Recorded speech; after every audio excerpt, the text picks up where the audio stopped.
This is part one in our conversation with Grant Lindsley about his new book, The Mediocre Monk. We highly recommend you check it out. It's available wherever you buy books. We had a few technical difficulties while we're recording today, but Grant will be coming back soon to finish the conversation and answer some fan questions. I hope you guys enjoyed the pod. Be sure to follow us on Instagram or YouTube at podpractice_pod. Email us at show@podpracticepod or listen on Spotify at podpractice. Not me though. I'm fucking huge now, boys. I'm dead ass. I'm massive now. I'm You telling kind you. of have big arms now. Yeah, look at you. I'm fucking huge now, dude. Ow. Welcome back to Pod Practice. I'm Coach Mike. With me, as always, are Alex Atkins and Quinn Feiner.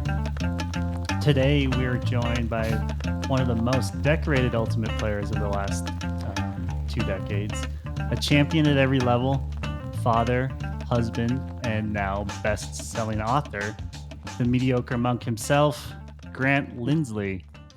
Grant, how are you doing? Welcome to the show. Thank you. I'm doing great. I love that intro. First off, I guess before we get going into the book, I know you're on tour and in Portland, and also, I guess on the note of AUDL and Salt Lake, why did you choose Salt Lake? Actually, before even that, how's recovery been, and how's your head feeling these days? Yeah, thanks. Recovery's been good. It's been 6 months or so since the injury in October at Nationals, and now it's probably been 2 months of being 100% symptom free. And I got the official green light go ahead from doctors and some other therapists that I'd been seeing, and so yeah, I've been given the go ahead, and I've felt no symptoms, and I played my first 7-on-7 game just last week with the shred. So yeah, luckily all seems pretty good on that front. And so why shred? Yeah. Well, a lot of different reasons, but one is just that my wife and I are planning on spending a bunch of time in Utah over the summer, Uh-huh. and she's from there originally, and there may be kind of medium to long term plans to Okay. move there from New York at some point. No set timetable on when, but being there over the summer, and then also having some of the book tour that I'm on right now overlap with the shred season on the West Coast. It just made sense, and it was actually easier for me to play on the Salt Lake Shred than it was to be traveling up to New Rochelle and play with the Empire. Gotcha. And do you have family in Utah as well? I think Sean mentioned that. Yeah, it's all on my wife's side, but she's got a really a big and close family, so we've got folks all over the place. Yeah, we were kind of not creeping on you, but we watched the that World Games interview you gave with Lepler. What did they call it? Inside Out a few years ago. I think the first time around that you were on the Nice. team, and I think you were wearing a Utah hoodie during that interview. I Yeah, that's right. suppose, but you were with your wife at that point. I was. Yeah. We met like back in 2014 and have been married for a few years. So yeah, we've been together for a while. Got it. Now that you're in Utah, this opens up room for a sequel. You could write The Mediocre Mormon. Yeah, that would involve diving in just as deeply and Exactly. being just as mediocre, which, yeah, I don't know. It's just a thought. It's just a thought. We'll leave it out there. That It actually, is alliterative, and that's important in the title. yeah, that segues pretty well into the next question. So like I like to romanticize being an expert in philosophies. I'm interested in Taoism and Buddhism and Stoicism. My mom had a cassette tape in the car when I was growing up that was just this guy reading the Tao Te Ching over and over. So it's probably buried somewhere in the recesses of my brain, even though I can't really recall any of it. But what was it about Buddhism that you connected with so much? Yeah, well, first of all, that sounds like a pretty cool cassette tape to play with your Yeah, kid in I'll the try to car. dig it up. I like that. For me, really the first thing that got me interested was just when I met the first Buddhist monk that I ever encountered, and he more or less opened the door for me to visit his monastery, which was in New Zealand when I was in college. Just the idea of being able to travel abroad and just experiment and do something, anything in a different country, that alone, Yeah. kind of piqued my interest. And then once I got there, what sustained my interest kind of after that was kind of two things. One was this particular tradition really emphasized wilderness and being outside and um, kind of like natural land, and I mean forest, Thai forest tradition. It's like very much a big part of it, and it's meant to be both nourishing and challenging. And that was something I immediately connected with. So just being outside was a big part of it for me. And then more kind of internally, like psychologically, my experience with this particular kind of brand of Buddhism was that it was pretty secular, and Mm-hmm. practice based. So it was a whole lot less about like believing in kind of like Mm-hmm. magical stuff, to Yeah. kind of put it bluntly. Um, like I remember at that New Zealand monastery, the first maybe week or two that I was there, I was in this small little library and I was reading a book about reincarnation. And that head monk who had, extended the invitation came in, and I kind of said like, do I have if I'm gonna like buy into this stuff and like live in a monastery, do I have to believe all this stuff about reincarnation? And his answer really stuck with me, and it made me trust the process and the system a lot more. And he said, belief is secondary to practice. Mm. And that immediately was like, okay, this feels different than the kind of faith-based Christianity that I grew up with, Sure. and was more about kind of like psychology and just like actual practices, like sitting and meditating, and not having to believe in things that a scientist might raise their eyebrows at. Right. Wilderness and um, openness to skepticism were Uh-huh. pretty appealing. Yeah, my mediocre memory of Buddhism, um, if I'm not mistaken, it was originally just a philosophy and not a religion, or like there was nothing to worship to. Does that sound familiar at all? And like the idea that there Well, yeah, are the idea yeah. I mean, of potentially worshiping was introduced later to be more comfortable, or for to allow people to adopt it more easily. yeah, I mean, the Buddha himself, the historical figure from 2,500 years ago, would did not characterize himself as a god Mm-hmm. and not as someone to be worshipped, and described himself as a human, as a person who had discovered a path and a practice that other people could also follow to reach, enlightenment. But yeah, it was not like the creation of him as an idol to be worshipped. Mm-hmm. And I remember, yeah, like one monk that I remember reading this really kind of cool image that stuck with me, that was saying, if you're in a prison cell and someone gives you a key, then you don't like hang the key on that wall and worship the key and keep imagining that the key is going to like somehow get you out. You Mm-hmm. use it. You use the key to stick it in the opening, and you walk out of the cell. Yeah, And I like I that like that. I like that. as a way of describing this particular brand of Buddhism's take. Um, that almost makes me want to skip ahead to the question I have about bumper stickers, but I'm gonna stick to my order here. Um, so I mentioned that I have some interest in Stoicism. I don't know if you have any familiarity, but my favorite Stoic quote by Seneca is, um, "Oh, you know what? This happens to work perfectly. It does segue into this question. This is the question.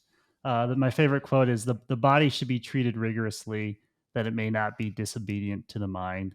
Um, in the book, you do talk about the silliness of bumper sticker slogans and trying to distill big life lessons into one liners. Um, why do you think we do this? And at the same time, maybe to make you go against that notion, can you give your best bumper sticker recap of the Mediocre Monk? Man, a lot there. That's an interesting one.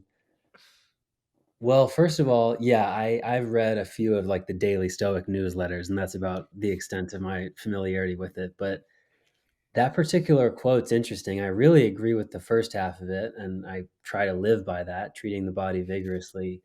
Um, and then the part that kind of intrigues me is so that it wouldn't be disobedient to the mind. Yeah, Yeah, that's interesting. I mean, in some ways, I think I sort of disagree with that premise that because it seems to place the body as the master of the mind. mm, And in my experience, limited with meditation and like specifically kind of developing body awareness and like watching how thoughts and feelings often have corollaries in the body, that the body is like has just as much wisdom and oftentimes a lot more clarity interesting. than the mind does. And uh, I still feel like a pretty big beginner in this respect, but I feel like my body can actually teach my mind just as much, if not more, than my mind can teach my body. Um, there's a bumper sticker piece of wisdom right there, I guess. um, yeah. So yeah, why? I don't know why bumper sticker wisdom is so attractive. I mean, there's a few reasons. Number one, it's easy. You know, it's Yeah, like easy and it's nice, and it also feels pretty good to have like just a brief moment of feeling of clarity. yeah, Um, I think one other reason that maybe is a little bit more embarrassing for like me to admit to for why bumper sticker wisdom is attractive is to be the person who's saying bumper sticker wisdom and having other people, you know, maybe oohing and ahhing or really liking it yeah, is an ego stroke. You know, if it's like kind totally. of a cool idea to be the person who has an audience, who's under the spotlight, who says something, and everybody kind of strokes their chins and has their minds blown. You know, Yeah, um, so yeah. there's You like touch on that a definitely, lot. I feel like in the book about that struggle. yeah, that was a big struggle and really a hindrance to me, like learning anything. You know, because Mm, as soon as I would get just a taste of something that felt important, then I would pretty quickly kind of co-opt it into like a piece of brief wisdom that maybe could be like a good Instagram caption or something like that, rather than like really deepening my understanding and like nuance of it in a way that a single quote couldn't encapsulate. right, right. Now I'm going to force you. Can you give us your best bumper sticker Like Mediocre Monk? recap Yeah. of Mediocre Monk. Yeah, it's a memoir about a young man who's trying to transcend grief, escape himself, and become a badass, and who fails on all three fronts in some unexpected ways. You're kind of badass, though. Well, thanks. Yeah. I think the you, attempt. yeah, The attempt is badass for sure. yeah. Yeah, actually, I feel like you do sell yourself short in a lot of ways. You know, just the fact that you went through all these experiences and everything. Um, all right, I'm gonna keep trucking forward here. Okay, I think so. Your journal, correct me if I'm wrong, was the main source material for most of the book. Um, in the tone of your book is very humorous and self deprecating, as we were just alluding to. Especially in the opening when you're finding your way. Is it? Can you help me with pronunciation? It's Wat Pod Nana Chat. Wat Pod Nana That's Chat. right. Yeah, nailed it. Sweet. So there's sort of a surreal and dreamlike feeling in the way you describe everyday things like riding the bus with the repeating commercial, or your interactions with the moto driver who gave you a ride the first night, and like you walking up into the gate. And then both Quinn and I actually came to this realization separately. It felt like we were reading a Haruki Murakami book. I don't know if you've heard of this author. Yeah. Um, um, I'll read a couple of my favorite lines from the book, and then ask you a question about it. But the first line, early on in the book, you said, I don't even. You must have been describing the bus. I can't remember. But it's like a pack of ham in a VCR.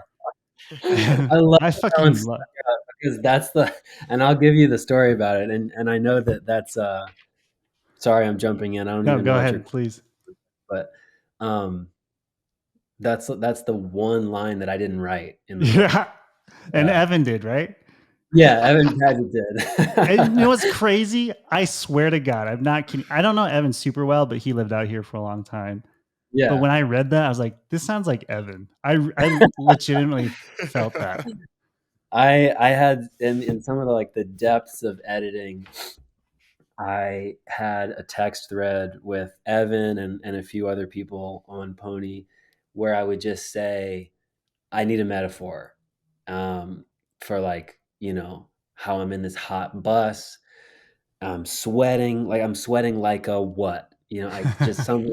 Let's get something going. And I have probably like 90 different potential Yeah, lines I'd love on to there. see that list.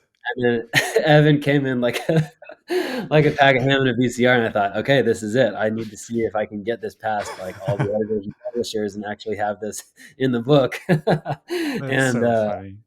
yeah, I made it through. So That is I so love Evan too. And it was kind of accurate to how I felt, just like stuffed into this tiny Yeah. hot box. Yeah. Okay, so the other quote that I don't know why I like this so much is probably because of like my love of Studio Ghibli, and just anime stuff. Um, but the other one is oh, help me out. Is it Yupin? Is that, am I pronouncing that right? Yeah. When you're describing her, I think coming to and from the monastery, and you wrote, the frame of the trike barely fit over the pedestrian bridge, and I wondered if one had been customized for the other. Um, in the way it sounds in my head, it is very magical for some reason. I can't really describe it. Like I think of like a very green, like Howl's Moving Castle, or um, what's another one that My Neighbor Totoro, like just like this, the like flowing scene. I don't know what it was about that line, but I really liked it. And my question though really is, did you have any specific influences in your writing style?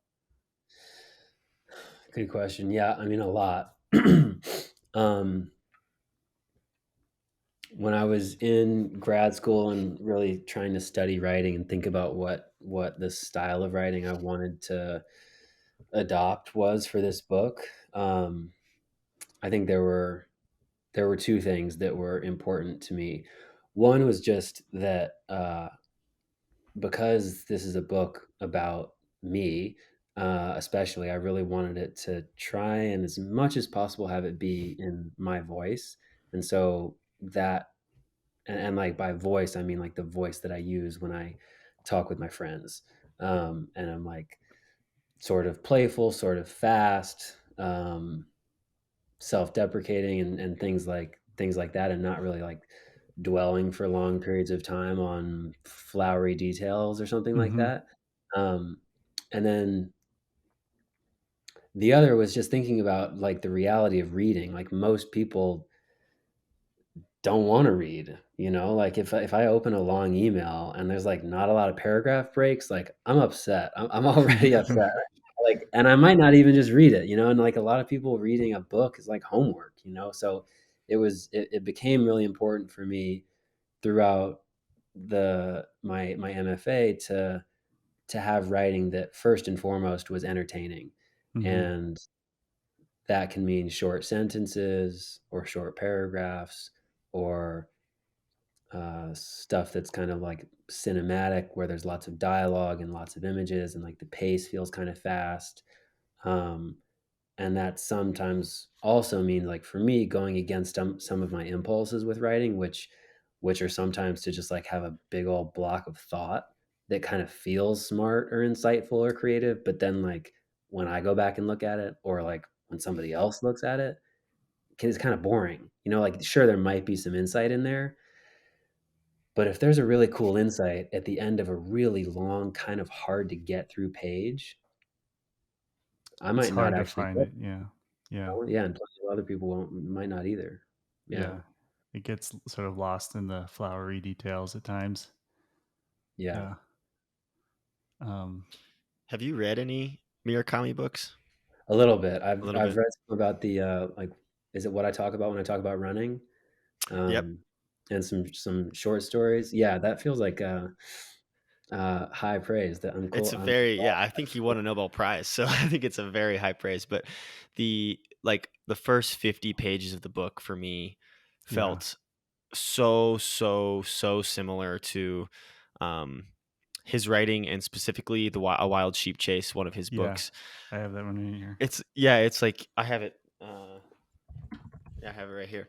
But I'm not a reader at all. Like I really hate reading. I suck at it. It For the takes me visual forever. people. I have to read it back 20, 30 times, whatever. But Yeah. I read like a lot of Murakami, and that's like the only thing I really read. And now I'm reading your book, and just the beginning is like To Wild Sheep Chase, where it's like so unknown, and they show up to this place that they don't really know what they're doing, and all this Yeah. stuff. It's so crazy that you should read this book and then tell me what you think, because it, it Yeah. it was like I hadn't read this book in probably a year and a half, and I was like, oh my god, like this is the exact same There's almost, and it sort of was like a pretty matter of awesome. factness in the way Yeah. I think both your writing style and his um yeah, I think when Quinn was sort of describing like you're describing everyday things, but you're like, it's like what's about to happen? Like it seems like something's about Hmm. to open up in like this sort of Yeah.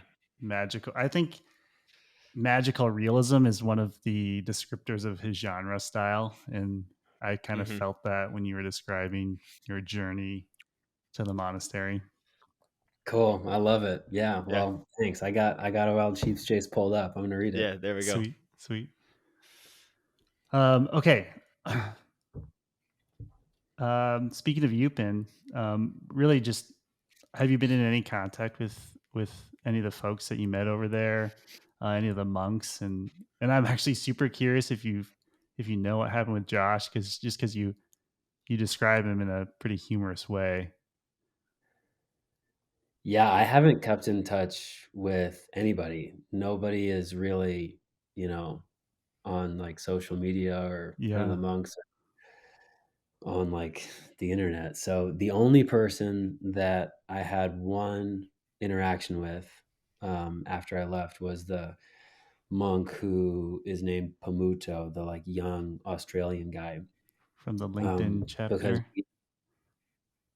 yeah, yeah, we were sort of on the fence in the same way, and I, ended up not ordaining, and he ended up ordaining and staying there, and so he gave me his email address, and 6 months after I left, I sent him an email with like an update on what I'd been up to and curious at how he's doing, and um, he responded the next day, and it was like crazy timing because he said that I had caught him on like his last day with access to internet, and he had just closed down his bank accounts and was about to ordain, for life. And that was it. That's the only piece Wow, of wow. Wow. interaction I had with anybody. If you saw Yupin today, how do you think that would go? Well, probably a, somewhat tearful reunion. And then after a couple of words back and forth, like we wouldn't be able to Yeah, communicate. that's true, right? She doesn't speak English. Yeah. And I don't speak Thai or Yeah, Isan. So yeah, it'd be lovely to see her. I mean, so much of that lifestyle, people were every single person there was so defined by their role that I think in some ways it might be sort of strange to for for me to see her and for her to see me in like outside of the pretty rigid monastic customs. Yeah. Welcome back, Grant. All right. So in a lot of the book, you described feeling pride and shame in the same moment, and failing to have self-awareness until looking back in hindsight. And stop me if I asked you this question already, because I actually cannot remember. For the listeners, we had some connection issues, and you were sort of in the moment, half expecting like a monk to realize how special you were. Um, um, do you think how much of this was you just trying to add humor and levity to the book versus like how you really felt in the moment? Because you do seem to be a really self-aware person. Yeah, thanks. It is a lot less me trying to add humor and a lot more me being like, damn, I really felt that way. And that's kind of embarrassing and also maybe a little funny, if I Yeah. can like phrase it right. Um, it wasn't something I was particularly aware of in the moment. In the moment, I mean, and certainly not in like a way that I thought was funny. It was something that I was only aware of insofar as I was like disgruntled, um, and only with time and space and kind of the attention of revision and looking at looking at myself basically over and over again, by looking at the writing, that I sort of start to realize that a lot of the people that originally I wanted to criticize, and like the Mm-hmm. places that I also kind of wanted to criticize, that those criticisms often reflected a lot more about me than about the people or the places that I thought, were doing something wrong. So, yeah, that pride and shame happened over the course of the writing, and they weren't something that I was super aware of or in touch In with the in the moment. moment. Yeah. Yeah, it's probably something that a lot of us may not or may fail to do, to just reflect back on a moment. Um, I think Yeah, it that could was be one of my easy favorite things. That was one of my favorite things about the book, is I found it very relatable. It's like in I that talked about way. this before, but how during games I'll want to tell everybody something that I think we should be doing differently, and most of the time it's something that I should be doing differently. And I think it's a Nice, yeah. similar thing. It's like a critique of like we should be doing something like this, and really it's like, no, Ken's like, you need to stop doing that. So I Yeah. that was my favorite thing about the book, is very easy to relate to. And so I think that's just refreshing, Good. because I'm you glad. feel like you're not alone, and I think it's hard because it's hard for people to talk about that stuff a lot, because you have to be super vulnerable about it and be like open and acknowledging of like the weird thoughts that you have that aren't like very attractive necessarily. And so it's nice reading a book like that. I'm glad that, I mean, yeah, that's exactly what I was going for. As much as I wanted to have a book that, might have come out as like a very special guru kind of self-help book, uh, I couldn't really keep up the act. And eventually it just felt like a lot more fun and a lot more helpful for me, just like as a kind of growing person, to try and take myself to task and like be vulnerable instead of be, wise or whatever. Yeah, so Yeah. that kind of happened over the course of the book. Like you transitioned from making it like more of a, I guess, like self-help book into more of just like a Like thoughts relatable. that you were having, I guess. Yeah, relatable. Yeah, I mean, the first draft of this book was bad, like not good, and like a lot of yeah, like a lot of me maybe trying to like become a guru or something like that, and it just like that whole idea really kind of crumbled as I kept writing new drafts of the book. Yeah, no, I think that's cool. And I'm probably more wise than telling, you know, trying to give a bunch of like fixes to a bunch of people, because like everyone's so different. Like it's so helpful. Honestly, just hearing someone else's like struggle of like trying to find their own ways probably in a lot of ways more helpful than someone telling you like, well, this is, you should just do these this. things. And Yeah. yeah. Yeah. Well, good. Yeah. Hope so. Okay. So you in one of the discussions with a monk, you mistakenly described one of the four noble truths as life is suffering, and you were quickly corrected that life involves suffering. You also talk about wanting to like do the extreme versions of things and like sort of the rural things, like going to the cave or like the monastery at times maybe not is not remote enough for your standards. I'm sort of curious what does suffering mean to you as both part of the human experience and have you tried to apply it to ultimate in any way or you as an athlete?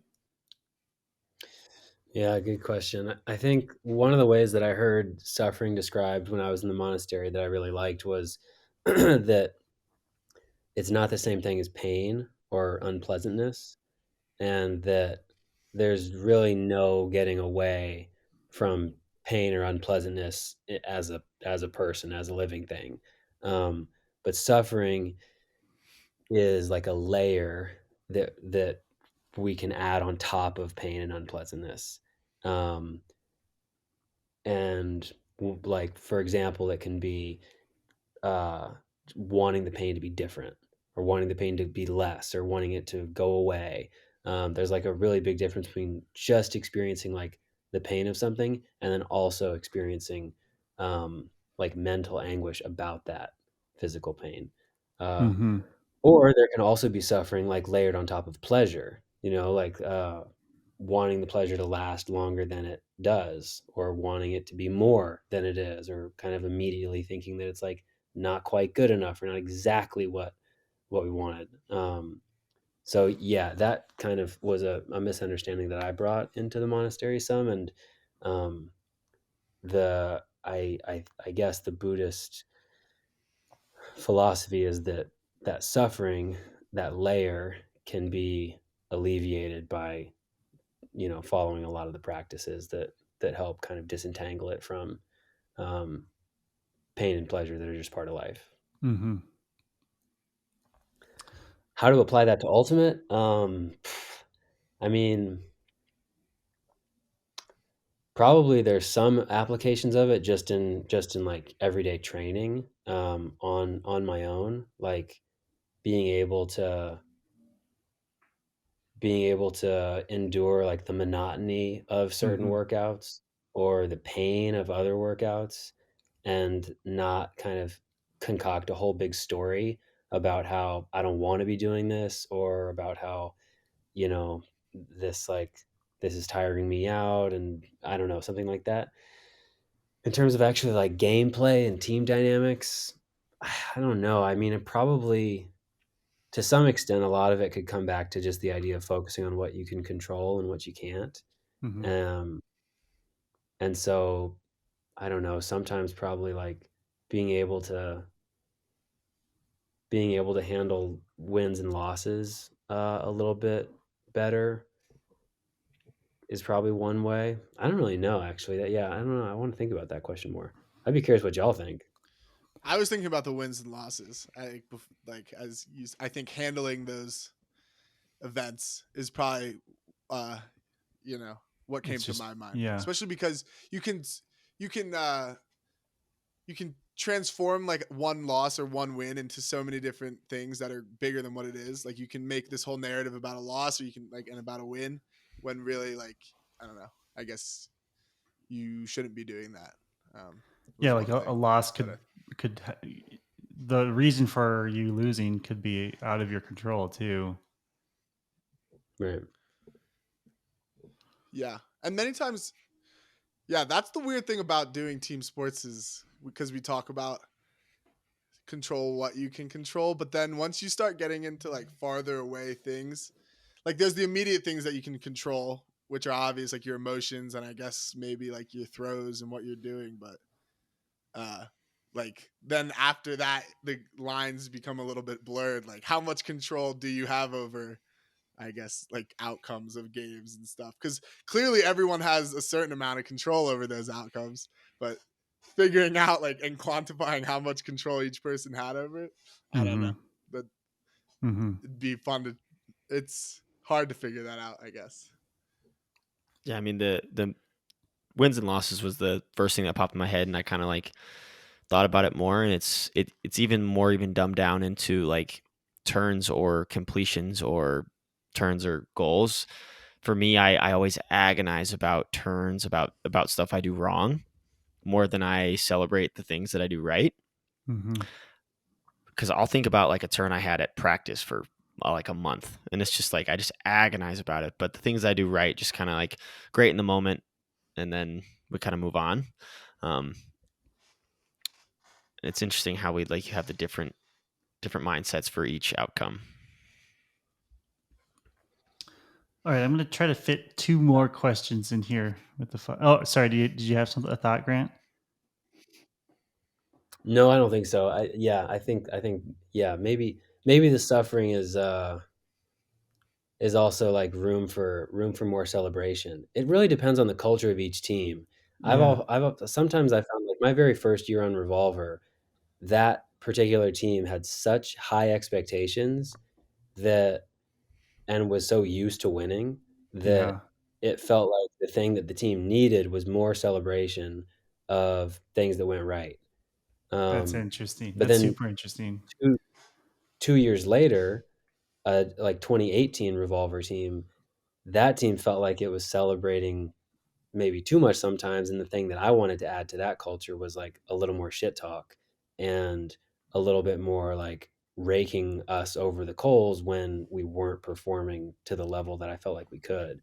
So yeah, I mean, some of it is really dependent on like any given team's culture in that particular year too, you know. Yeah, man, we could really branch off into Frisbee culture. That's Yeah, super that. interesting, Oh boy. especially like, yeah, hearing like the Revolver specific culture and how, they were so dynastic for the whole 2010s. Um, second part 2 of this pod, when we have Grant back on, we got to ask you more Yeah, about this yeah, yeah, stuff. yeah. Sweet. I'm also curious, like, do you think when you're talking about suffering, like, do you feel like it's something you have a control over? Is suffering something that happens,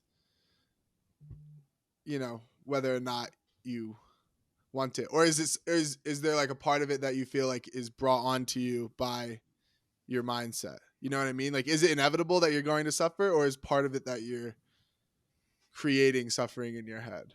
Like, how would you define suffering?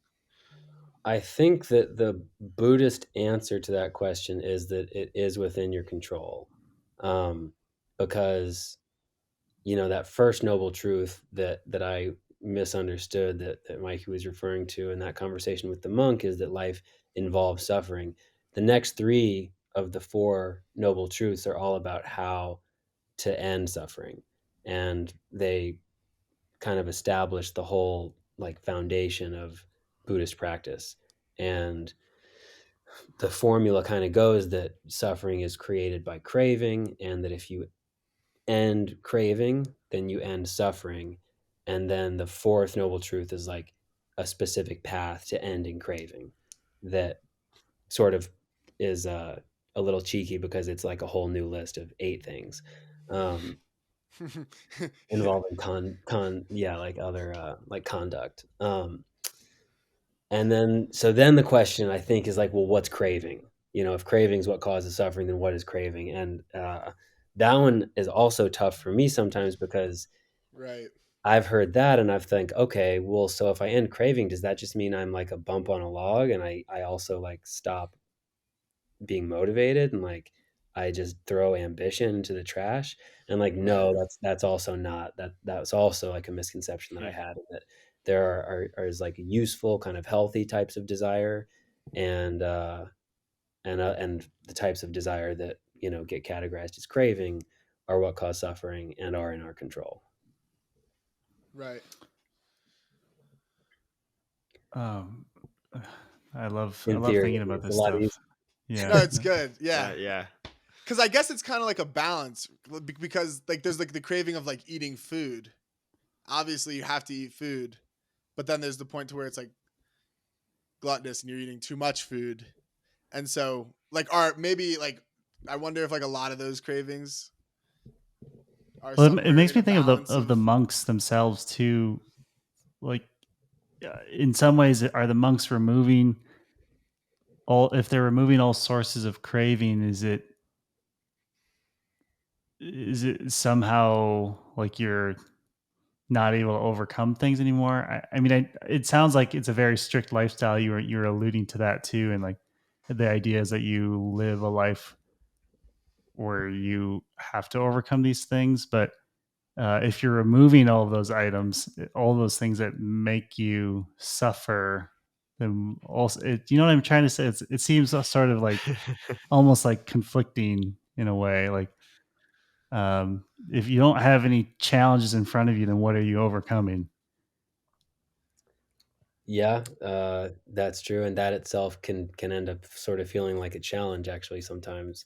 But I think a lot of this stuff, sort of like what Kins just said, ends up coming back to a feeling of balance. And Mm, whenever I would start to feel like I twisted myself into like a mind fuck, and of.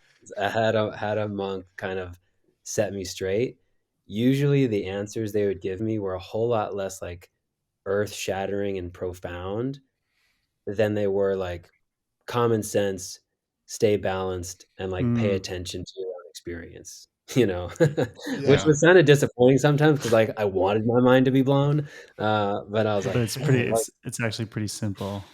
kind of like It's sim- mature and measured once Yeah, again. All don't right, be a fine. dick. it's simple, but it's like hard to practice that balance in Yeah, those good Definitely. yeah, habits. Like when you're totally. in the yeah. Yeah. Um, Because it's like there was one quote in the book where you were talking. I forget what the specific example was, but you were talking to one of the monks, and you were like, I realized I was only suffering because I wanted, like, I forget what the thing was, like space or whatever it may have been." And the monk was like, "Yeah." Also, like those monks really Yeah. seem like Yeah. Jedi masters. Like that's that's what the vibe I was getting Yeah. while reading the book. Like I just Uh, my favorite scenes were some of the conversations you had had with. I actually wanted to know how you pronounce the monk at the second place you went. Is it Tsukihito? Suki- I don't Sukito, yeah. Tsukito. Sukito, and the first word is what? Ajan. Yeah, that's like Ajahn. I was on it. I was on it. nice. Hell yeah. But Yeah, like I was. like those conversations you had in the sala, I guess, just it seemed so. I feel like those kind of conversations are like the things I crave. Like they're so. I love how he like waits. You know, you describe him like waiting after you Yeah. talk, not saying anything. It's like it sounds so fun, honestly, and so thoughtful. I guess it's just so thoughtful is really like what it is, and it Yeah. seems I can understand that. But then I was gonna say the craving of it, and there you go, like trying to figure out what the good ones are in relation to the bad ones. Yeah, that's true. Those were powerful conversations. And one of the things that happened throughout that time in the monastery is because I had so little stimulation. You know, I wasn't on my phone. I didn't have like any work to do. I was alone completely in the woods from like noon till 6 a.m. the next day for like months on end. And one of the things that happened was my memory got like super sharp. And Yeah, Really? so after each of those conversations, I would go back, you know, to my hut and like record like an hour and a half conversation as far as I could tell, like pretty much like verbatim. Like I would be able to have I mean, I also knew what questions I had had for the monk beforehand, so like I kind of knew the structure at least already. yeah, I think that's part of why the dialogue feels at least quite accurate to me is because that's one of the things from the diary that wasn't crap, you know, because it was actually like recording a conversation. One of the things that also happened was when I left the monastery and was traveling in Thailand with my now wife was we'd get to some hostel and the Wi-Fi password would be like 17 characters of gibberish, and I'd look at it No. once and I just had it. No. Really? And she'd yeah. ask was from like across the room, and we like made a game out of it sometimes. And I could just know it was like lowercase n, capital X, 974. I just knew it. And of Yeah. course, like that fate, that was gone like within a couple months. Yeah. Yeah. We were But- just No, it trashing makes our sense brains. because now, you're it like turns out. removing all the clutter of like all these like other things that are Mm-hmm. distractions, especially because you're just by yourself. Like there's not, and your mind is so present in all of those moments that you just have this like crystal clear memory. I mean, I think that's really cool, and probably one of the coolest effects of it. Just being able to like think back on moments that are important and have such a clear memory of them would be special. Yeah, I mean, that experience really created a parallel to me for athletic training, because it was like the first time where I really kind of experienced that this was training my mind in the same way that I train my body, and it's like I can talk Totally. talk about like running a track workout. Like I can talk about running a track workout like every day, and I can become like a student of track workouts, and I can read other books about track workouts, but like I will not be any faster at running, if I just do all that stuff. And the same thing is kind of true about meditation. Like, and I'm guilty of it. I'll read New York Times articles about the benefits of meditating instead of actually just sitting down and meditating myself. You know what I Yeah, mean? And totally. sometimes I'll trick myself and think I'm getting the same amount of benefit. But like as athletes, as ultimate players, like we know that there really is no substitute for like just putting in the work. Yeah, just Yeah. doing it. Yeah, and that was one of the like another big thing I got out of the book was like, and you were talking about it earlier, but it's just the practice. Like you can write down all these. I mean, and I feel this way a lot. Like I remember feeling in this like very euphoric state after we won nationals, and feeling like all these like cliches that were always around like felt so meaningful to me. And I think it's because like that knowledge or wisdom can be like all around us, but it's truly like the practice of those things then that will allow you to like whatever commit to them and actually understand them and learn them in a different way.